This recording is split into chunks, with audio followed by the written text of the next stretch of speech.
Bike lessons are life lessons, and what I've learned on the trail has taught me how to maneuver the daily uncertainties of running a successful company.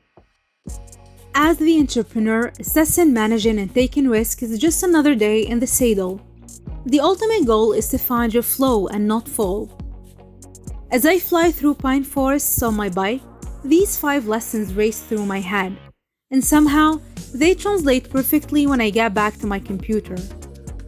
Here are my 5 business lessons I have learned from mountain biking. Lesson number 1. Look as far down the trail as possible and follow the 70-30 rule.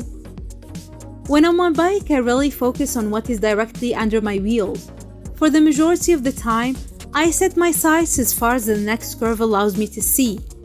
The short stack 70-30 rule means I spend 70% of the time looking to see what's coming around the next bend, and only 3% looking at what's directly in front of me. As the founder of a business, it can be challenging to cast your vision far in extreme sports to the future. When you set your eyes on the horizon, you gain the opportunity to take the mental notes required to position your business strategy to build momentum. Lesson number 2. Slow down to speed up. The best risks are calculated. Prior to entering a sharp curve, you have to slow down and look through the end of the turn. If everything is aligned correctly, the corner connects and you hit the sweet spot so you're ready to speed up as you come out of the curve. My team and I have built our hiring and growth practices around this mantra. We have constantly evaluating how to initially slow down to prepare and support the entire company through a swift change. Emphasis is placed on bringing every employee into the workflow so the entire team can pivot together.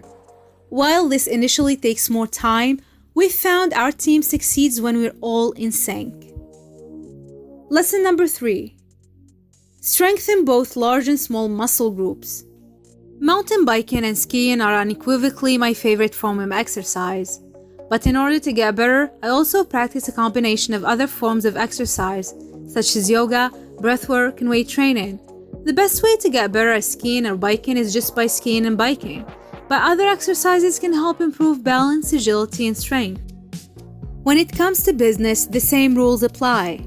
If one area of the company is extremely strong and another area is underdeveloped, the weak point can result in a huge breakdown of systems. For example, by deepening our focus on company culture, we have developed an emphasis on individual well-being through a variety of practices. This allows for greater support of and peak performance by the individuals who hold the company together. Lesson number 4. When I'm about to grind through a challenging moment on my bike or in business, I do my research and study all the possible ways to take it on.